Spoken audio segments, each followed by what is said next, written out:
Hey guys, in this video I want to show you how to use feature flags in .NET Core.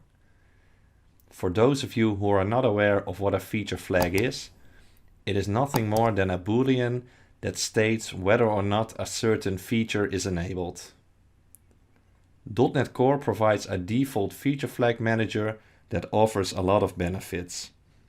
It manages the life cycles of the feature flag, it provides tag helpers, controller gates and filters. In this video I will show you all these benefits and how to use them. Let's get started.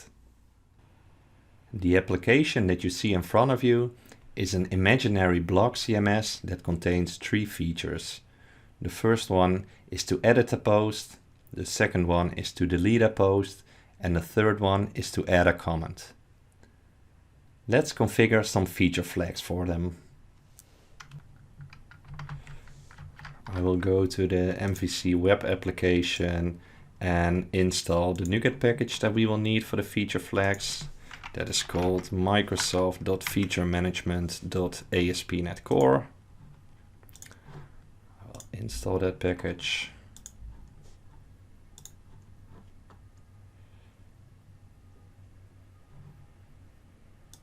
And I will then go to the startup to register the dependencies for the package. We can do that by calling the add feature management method. It's actually an extension method of iService collection. There it is. And by default, the feature manager gets the feature flags from the default configuration of ASP.NET Core. And the default configuration is the I configuration, and we can add data to I configuration by adding data to the app settings. So I will go there and I will add a new section to this configuration, and I will name that feature management, because that is the default section that the feature flag manager looks for when retrieving feature flags. I will specify two feature flags to start off with. The first one being edit post, and I will enable that feature. And for the second one I will specify delete post, and I will disable that feature. And now that we have configured our feature flags, let's implement them in the view that we saw earlier in the browser. Before we can do that, we need to add a tag helper to the view imports. So I will copy the default one and then add one for the feature flags, and that is Microsoft.featuremanagement.aspnet core, and that will allow us to use the feature tag. So we go to the index view of the home controller, and let's add a feature flag for editing a post. I'll add the tag feature, and then for the name I will use edit post, and that matches with what we configured in our app settings.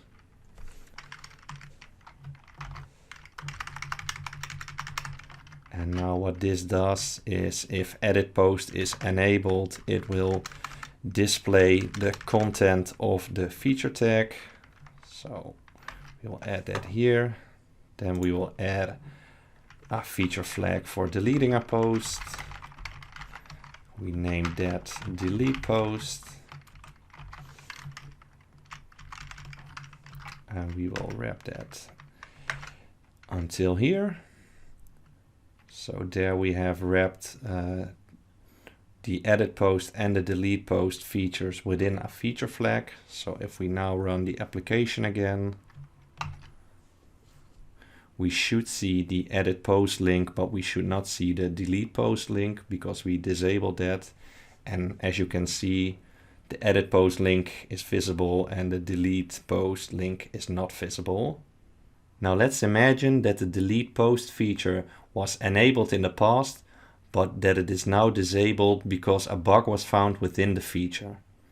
In that case, we might want to inform our users that the feature is currently disabled. We can do that by going back to the view and adding another feature flag for delete post. But in this case, instead of using it like this, we add another property named negate, and we will set it to true. And what this does is, if a feature flag is disabled, it will display the content of the feature tag. So now we can say something like deleting a post is currently disabled. If we save that and refresh the browser, we get to see that deleting a post is currently disabled. Now if we would change the value of the feature flag back to true, so it would be enabled, the user would again get to see the delete post link instead of the message that deleting a post is currently disabled. Now that we have shown how to implement feature flags within an MVC view, let's look at how to implement it within an MVC controller. And inside controllers, we use a feature gate to enable or disable the entire controller or a specific action method. So if we add feature gate and then specify the feature flag, and let's actually create a new feature flag for that. Let's name that view post, and we will disable that feature flag. And if we then go back to the controller and specify a feature gate for that feature, so view post, and we run the application again, we should see that 404 gets returned without a response body, because that is the default behavior. And as you can see, we get a 404 with no content. So in this case, we disabled the entire controller, but like I said, we can also add a feature gate for an action method. So let's remove this for the entire controller and add it to the privacy action method. It doesn't really match with the name of the feature flag, but let's just ignore that for now. I will again run the application, and we see that the index action now gets loaded. If we click the privacy link, we will see that it will not load, and again we get a 404 with no response body. So that shows how to use a feature gate within an MVC controller.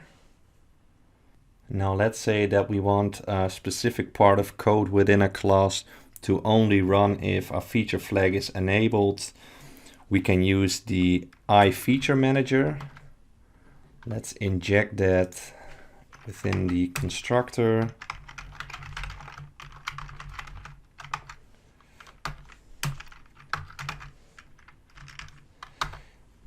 And then it works as follows. So let's say we are looking at the feature flag that we just used as well, the view post feature flag. We can, we need to make this asynchronous because the method that is part of feature manager is also an async method.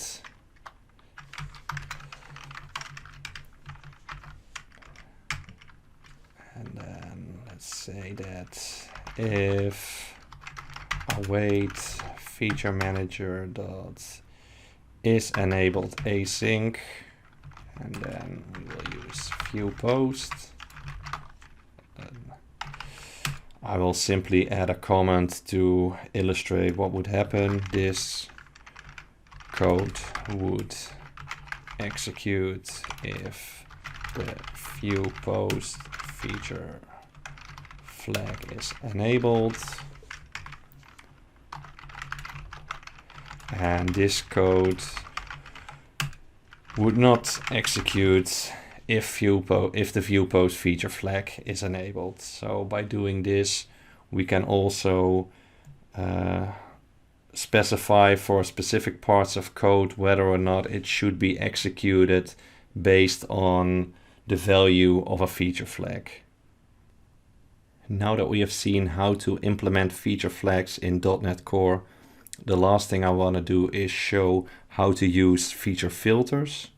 And what feature filters allow us to do is specify our own conditions to decide whether or not a feature should be enabled or disabled. So I will create a custom feature filter. Let's add a folder for that.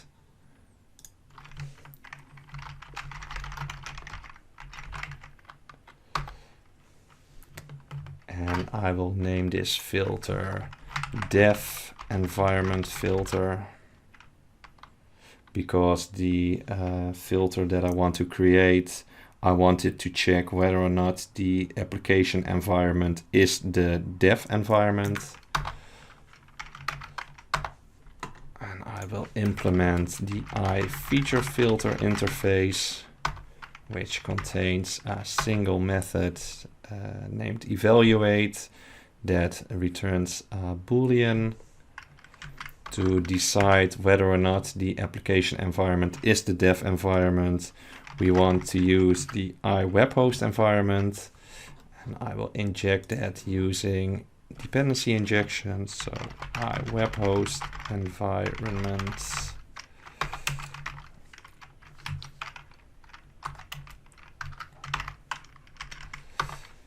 And now within this method, we want to return the boolean within a task. And then if we call web host environment, it has an extension method named isDevelopment. It does not get suggested, but it should exist. So we are probably missing a using. Yes, we are. And that is all for the creation of the filter. The only thing it does is check if the web host environment is development. Now we need to configure a feature flag that uses the filter. I will create a new one that I will name add comment. Now the configuration of this one will be a bit different compared to the ones that we've seen before. We will create an object that has a property named enabled for, and that takes a list of filters that we want to use. And to configure a filter, we will have to provide its name, and we will use the dev environment filter, and the only thing we need to enter here is dev environment.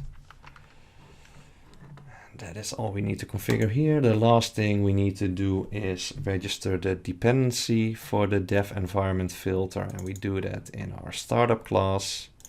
And let's spread this over 2 lines, and then call add feature filter. We will use the dev environment filter. And another thing we need to do is to wrap the adding of the comment within the feature tag. So let's create a feature tag for the add comment feature flag. And now we should be done. So if we run the application, we see that we still have the option to add a comment. And this is simply because if we go to the properties of the website, we see that the configured environment is development, but now let's say that we change this to production. And now if we run the application again, we see that we are no longer able to add a comment. So now we have created a custom condition to decide whether or not a feature flag should be enabled or disabled. I want to add one more filter, and this filter will allow a limited group of production users to add comments. In order to do this, I will create a new filter that takes a list of users as parameter. This time I will start with the configuration of the filter in the app settings.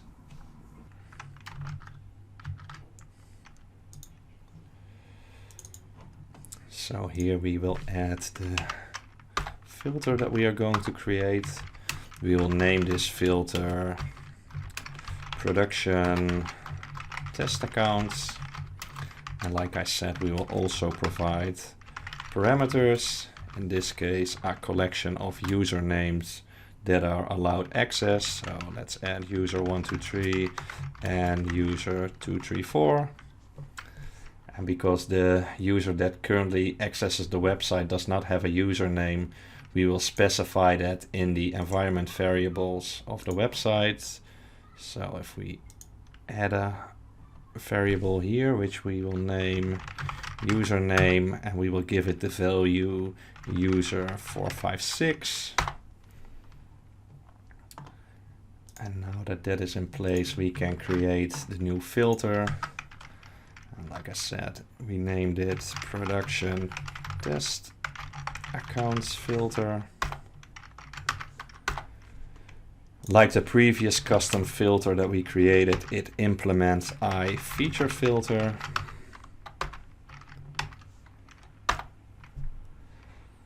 And one thing we want to take a look at is the input parameter of the evaluate method, which is of type feature filter evaluation context.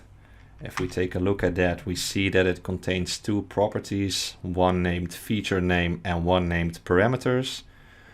We are interested in the parameters property, which is of type iConfiguration, because this property contains what we specify right here, so the list of users. And now that we know that, let's start with the creation of the filter. I first want to inject iConfiguration inside the constructor, and the reason that I want to do this is because I want to retrieve the username that we specified in the project properties of the website, and we can read that through iConfiguration. So let's create a variable here for the username and provide the key that we used, which was username. Okay, so here we have the username that we configured. Now for the list of allowed users, we will call context and then the parameters property. And this is the JSON section that we created in the app settings, and we want to deserialize that to a list of strings.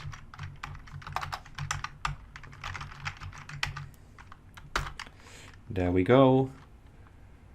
And one other thing we want to do is check if the application environment is the production environment, and to do that we will do the same thing as in the previous filter. We will inject webhost environment,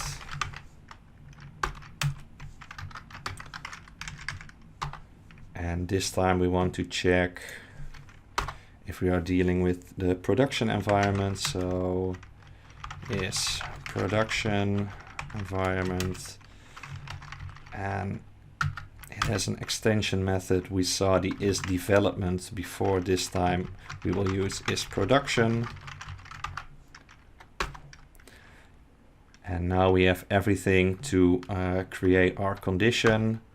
So let's call task from result, and within that we will check if list of allowed users is unequal to null.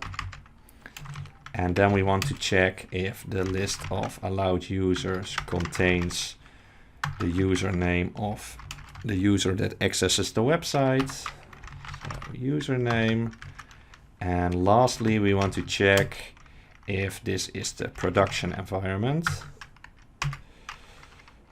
And there we go. Can remove this. And that's all for the creation of this filter. The last thing we need to do is register the filter in the startup. So let's add another feature filter here. Production test accounts filter.